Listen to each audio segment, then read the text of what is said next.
Well, hello and good evening, DirtFish friends, and welcome to our post-Rally Turkey thoughts from the kitchen table. And what if I'm sounding a little bit subdued? That's because we've been on a massive high today.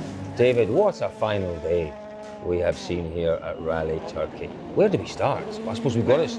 We all start with the winner, although that's what's really been the main talking point. But should we start with the morning and what happened? Absolutely, we have to start with the morning, don't we? I mean, it was quite incredible. We've seen it before, haven't we? You know, A stage, George Donaldson, DirtFish expert, and Sebastian Ogier. We've got to give Sebastian some credit as well. They both called it, and that Cetibelli stage, it was always going to have a massive impact. But I don't think anybody could have predicted quite the impact that it did have.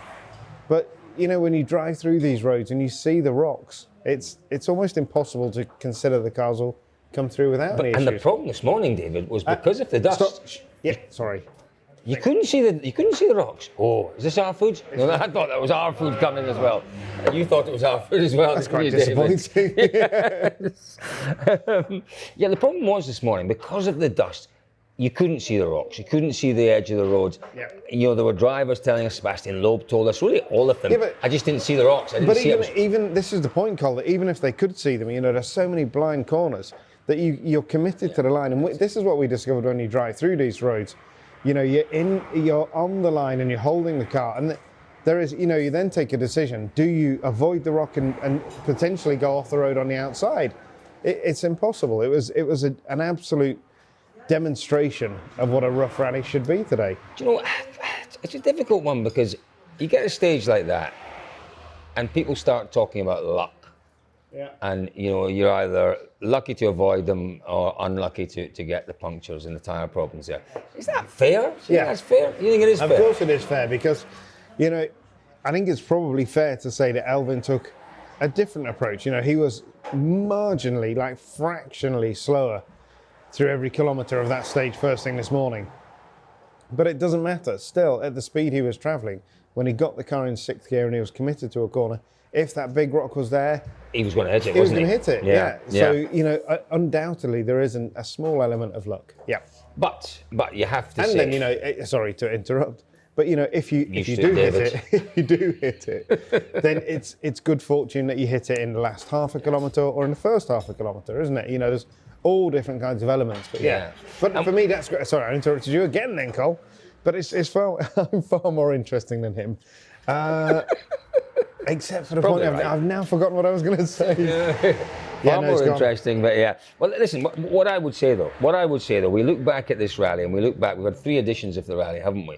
Yep. First edition was won by a driver who quite clearly had a definite strategy. That was Oit Tanak. No, he didn't have a He did have a definite strategy. He didn't have the car beneath him to drive quickly. Correct. So his strategy was defined by the fact that his car wasn't quick enough. Right. So then he was a little bit more, he had the comfort zone not to have to push to the max, and he had that ability to, margin to go around the rocks. What we've seen from Elvin this weekend as a winner, he hasn't had a puncture. At least I don't think so. Did he have a puncture? I think just about everyone else did. Yeah, no, he did have a puncture. Early on. Did he have one early on? Yeah, he had all those, he had to fit repair the tyres, He had to repair the tyres on the road yesterday. 2 punctures. Yeah.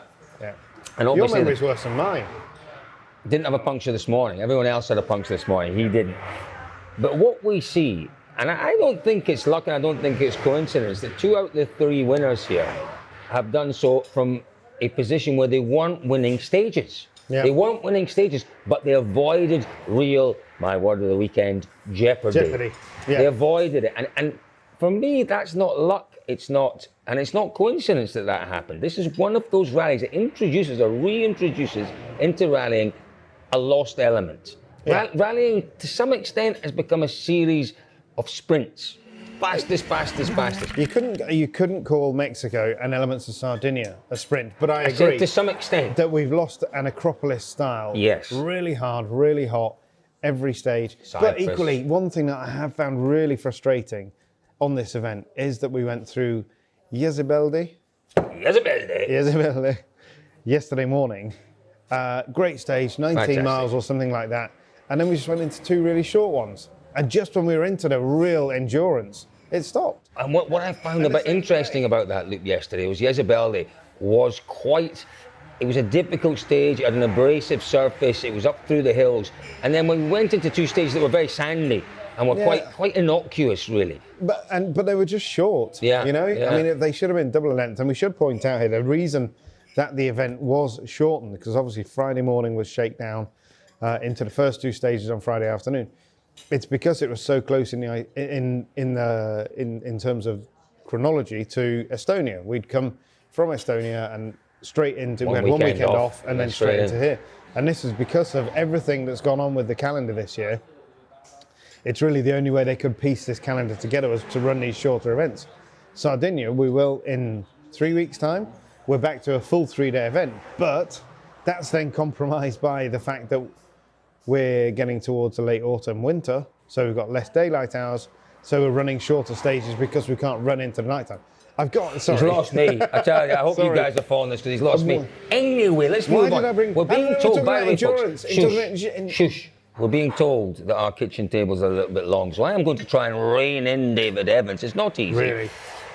We've talked about that opening stage, and probably the biggest loser today. It happened in that stage in Certi but it was on the second pass, and it was nothing to do with the conditions. It was Sebastian Ogier. My goodness me, he was looking as if he was going towards not the best of weekends, but certainly by no means a disastrous weekend. It was a nightmare weekend before even. It was a nightmare, but he was going to score points. He was going to score decent points, and his championship challenge was still very, very much looking as if it was on track. Second pass through Cettabelde, the car started doing all sorts of strange things. He parked up at the side of the road. There was a bit of flame. Game over. No points for Sebastian Ogier. What a disaster, David. And we are yet to find out what went on with that car, but he will be the man that goes home raging tonight. And absolutely, of course he will. And it will take a while to get the engine back to Germany for them to find out, to work on it in Cologne and understand what happened. But, every now and then you get these engine failures, and the engines will have been running very, very hot. There's not a lot of airflow in a lot of these stages. And the ambient's been up around 36, 37. Oh, yeah. The engines have been pushed. As Mexico always works the engine hard because of the altitude and everything. But here, it's just relentless. Yeah. There's the other issue is that there's so much more protection under the car to get over, the fact that you're getting these really big hits, that there is no airflow coming in areas in Estonia where there would have been a lot more air circulating through the... Is this ours? Look at this. I've really no idea what we asked for, but my goodness, doesn't this look good? Ooh. Just a little snack for David before he gets on the plane this evening. Oh, that looks nice. That does look nice. Did you ask for that? No. That looks like calamari. Is that a bit of calamari? Bit of toast. You're a very good man. Fabulous. Thank you We're going very to get stuck much. into that very shortly. Well, as you say, a real disaster for Sebastian. Yeah, go ahead. A real disaster for Sebastian Ogier. Let's talk then about, before we move on to the championship, let's talk about Elfyn Evans' win, because thank you. At the start of the year, I don't think anybody realistically thought that Evans in his first year in Toyota would be a title challenger. He now, with 2 rounds to go, maybe 3, we'll have to wait and see, but certainly 2 rounds to go, you have to say he's the favourite. He must be the favourite. Absolutely, in terms of astonishing. Points in the bag, to have that points advantage that he's got. And we're both sort of skirting around because I can't remember if it's 17 or 19. Should we check? 19. Is it? We'll go with 19. Mm. It's a handsome Might be lead. 18. It's not 18, it's 17 or 19. We really should do a bit more research. Just you talk for a little bit and I'll check it then. Whichever it is, it doesn't matter because it is a strong lead. But equally, we talked to him tonight and said, how good is that? Is it a manageable gap going into Sardinia? And Elfyn said, no, it's not. Of course it's not. It's not. What did you say? 17 or 19? 19. 19. So I was half right. But he said... 18. Sorry. So you're right. So he said, no, it's not a manageable gap because, what happened to Ogier could happen to him in Sardinia. Mm-hmm. And it's gone in an instant. And, Elfyn is a very cautious kind of guy anyway. And certainly we were going to get no kind of championship prediction out of him today. But his feet are firmly still on the ground. Yeah. I find that quite remarkable.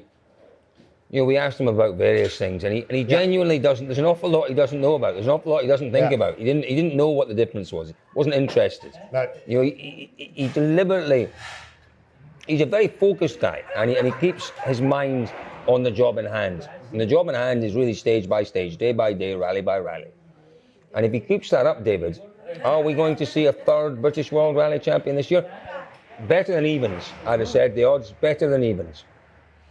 Absolutely. And then, you know, you look at the events, he's got a good record on Sardinia, lots of experience in Sardinia. Difficult start position, one of the most punishing normally, but we don't know what the weather's going to do. Exactly. We don't know what the weather's going to do. We've seen rain there in June, July, so we can certainly see rain there in October.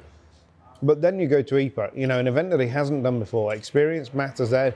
A lot of the championship runners haven't done Ypres before.